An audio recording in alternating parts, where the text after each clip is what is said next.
Good morning everyone. अभी हम discuss करेंगे ड्रम्ड हार्मोनिक ऑसिलेशंस पे अवमंदित आवाज़ की त्वरितता। कॉन्सेप्ट: ऐसे दोलनी निकाय जिसका आयाम समय के साथ धीरे धीरे कम होते जाता है, ऐसे निकाय को हम कहते हैं ड्रम्ड हार्मोनिक ऑसिलेशन। इसका कारण ये होता है, उसको इस प्रकार समझ सकते हैं।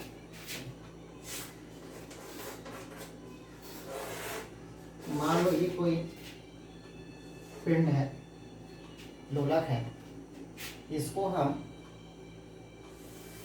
यहाँ से यहाँ तक ऑसिलेशन करवाते हैं, थीटा कोण से खींच करके ऑसिलेट करवाते हैं। तो इसका जो आयाम होता है, पहले यहाँ से यहाँ तक जाएगा, फिर इस प्रकार से आयाम जो होगा वो धीरे धीरे कम होते जाता है। तो इस प्रकार के ऑसिलेशन को हम लोग कहते हैं ड्रम्ड हार्मोनिक ऑसिलेशन। इसका कारण मेन कारण ये होता है कि जब ये इधर की ओर गति करता है तो इसके इस गति के का विरोध करता है और एक रजिस्टिंग फोर्स काम करता है इसके अपोजिट डायरेक्शन में। एक रजिस्टिंग फोर्स काम करता है अपोजिट डायरेक्शन में। इस फोर्स को कहते हैं हम डैम्पिंग फोर्स।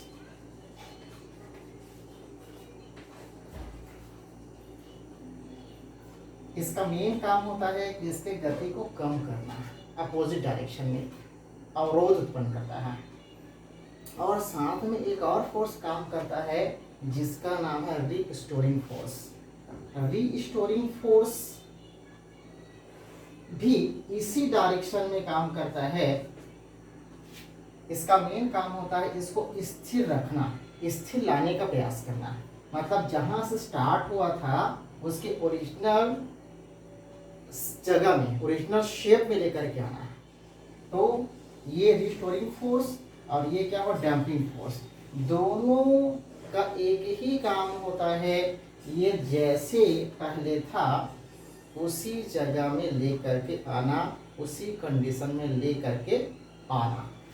यदि हम मान लेते हैं कि ये जो डैम्पिंग फोर्स है, डैम्पिंग फोर्स हमेशा किसके प्रोपोर्शनल होता है बोल रहे हैं, ये इसके वेलोसिटी के प्रोपोर्शनल होता है।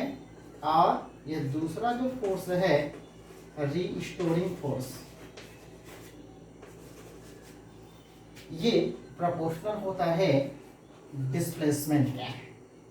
ये डिस्प्लेसमेंट हुआ, इसमें मान लो कोई डिस्प्लेसमेंट ले सकते हैं हम लोग, यहाँ से यहाँ के बीच में कहीं भी डिस्प्लेसमेंट ले सकते हैं। जैसे समझ सकते हैं कि ओ से ऑसिलेशन, ये मूल बिंदु हो गया, अब यहाँ से ऑसिलेशन शुरू करता है, ओ से ए जाता है, फिर ए से बी जाता है। तो मान लो यहाँ से यहाँ तक किसी समय पर पी है, ये पार्टिकल, ये जो पिंड है ये पॉइंट पी पर है इस समय टी पर, और इसका डिस्प्लेसमेंट हमने एक्स मान लिया है। तो ये रिस्टोरिंग फोर्स जो होता है इससे डिस्प्लेसमेंट डायरेक्टली प्रोपोर्शनल होता है, और डैम्पिंग फोर्स जो होता है इसकी जो वेलोसिटी होती है उसके डायरेक्टली प्रोपोर्शनल होता है। और दोनों ही इसके गति के विपरीत दिशा में कार्य करते हैं। इसलिए हम यहाँ देखते हैं restoring force proportional to x. यहाँ भी सेम वही लिए थे, इसको हटाएंगे तो आ जाएगा प्रोपोर्शनल कांस्टेंट के माइनस क्यों लगे बताए हम कि गति के विपरीत दिशा में काम कर रहे हैं, गति ऐसे जा रही है इसके विपरीत हम काम कर रहे हैं, इसीलिए माइनस चिन्ह लगेगा और ये होगा प्रोपोर्शनल कांस्टेंट। डैम्पिंग फोर्स, अभी डैम्पिंग फोर्स हमने बताया कि वेलोसिटी के डायरेक्टली प्रोपोर्शनल होता है, तो प्रोपोर्शनल लगा दिए। अब हटाओगे इसको तो फिर यहाँ आर एक डैम्पिंग कांस्टेंट हो जाएगा और वेलोसिटी एज इट इज। फिर ये माइनस क्यों आया, क्योंकि यहाँ पास इसका अपोजिट डायरेक्शन में, गति की अपोजिट डायरेक्शन में काम कर रहा है। अब देखते हैं बॉडी इज इन मोशन। अब यहाँ पर एक्चुअल में क्या है, बॉडी कैसे मोशन में है, हमने यहाँ पर देखा कि बॉडी कैसे मोशन में है, और जहाँ पास बॉडी मोशन में होता है वहाँ पास क्या काम करता है, न्यूटोनियन फोर्स काम करता है। Newtonian force is a must be equal damping force plus resisting force. ये दोनों बलों के योगफल के बराबर कौन होता है, न्यूटोनियन फोर्स होता है, जो गति बल जो होगा क्योंकि गति का इसलिए, तो ये हो जाएगा Newtonian force is equal to mass into acceleration. और डंपिंग फोर्स की वैल्यू और रिटर्निंग फोर्स की वैल्यू को पुट अप कर दिए।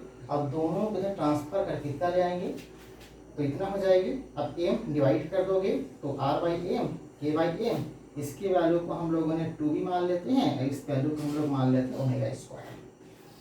तो अब इस प्रकार से एक डिफरेंशियल इक्वेशन मिल जाती है।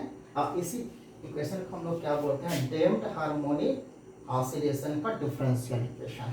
और इस मैथमेटिकल डेरिवेशन में हम डिफरेंशियल इक्वेशन ही फाइंड आउट कर रहे थे, जहाँ पर 2b बराबर हम लिए हैं यहाँ से r बाई एम और ओमेगा स्क्वायर इक्वल टू के बाई एम, दोनों ही कांस्टेंट हैं। अब इसमें तीसरा पॉइंट हम निकालते हैं इस डिफरेंशियल इक्वेशन का सॉल्यूशन।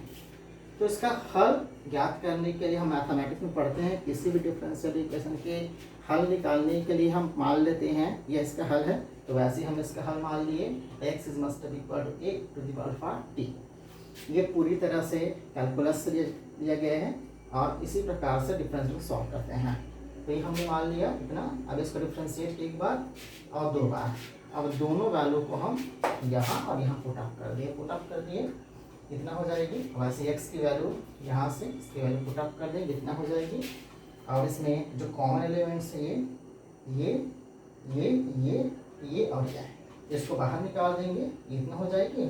अब हम देखते हैं इस कंडीशन में आता है यदि ये डज नॉट इक्वल टू 0 होगा तो ये क्या होगा, इक्वल 0 होगा।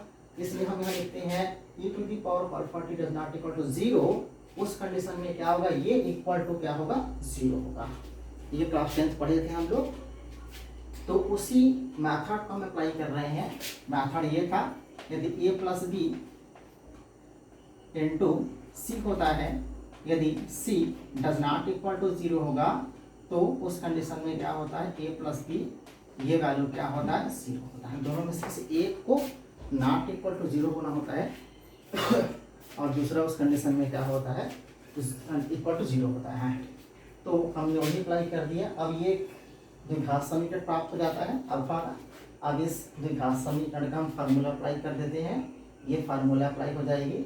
यहाँ फार्मूला हम अप्लाई कर रहे हैं x square plus b x plus c equal to 0। इसमें एक्स की वैल्यू हम लोग पुट अप करते हैं, वैल्यू निकालते हैं।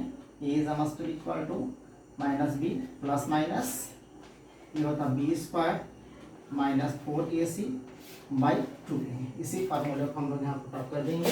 सब में 2 फिर कॉमन निकाल करके कटा देंगे, इसके साथ में कितना मिल जाएगा। अब इतने को हम लोग p मान लेते हैं। अब p मानने में अल्फा की वैल्यू इतने हो जाएगी। अब इसी अल्फा के वैल्यू को हम लोग क्या करते हैं, इस इक्वेशन में पुट अप करते हैं। तो हमारे पास में इसका एग्जैक्ट सॉल्यूशन रिक्वायर्ड सॉल्यूशन क्या मिलता है, x is must be equal to a1 constant, एक बार प्लस वाले को रखना है, ठीक है, फिर प्लस a2 एक बार माइनस वाले को रखते हैं। तो ये इसका सॉल्यूशन हो गया। अब इसको इस प्रकार जो पावर रहता है प्लस में रहता है उसको इंटू इस प्रकार कर सकते हैं, है ना। तो इसको हम इंटू के फॉर्म में लिख सकते हैं, फार्मूला होता है। तो लिख दिए इस प्रकार, वैसे तोड़ दिए तो ये है ना और ये है ना, ये दोनों इक्वल नहीं है लेकिन ये इक्वल हो गया। तो इसको हम लोग बाहर निकाल देंगे, जितना बचेगा।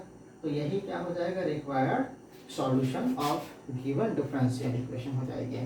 अब इस पूरे थ्योरम में डैम्प्ड हार्मोनिक ऑसिलेशंस में क्या होता है, 3 केस आते हैं। पहला केस होता है अंडर डैम्प्ड होता है, जिसमें b लेस देन ओमेगा होगा।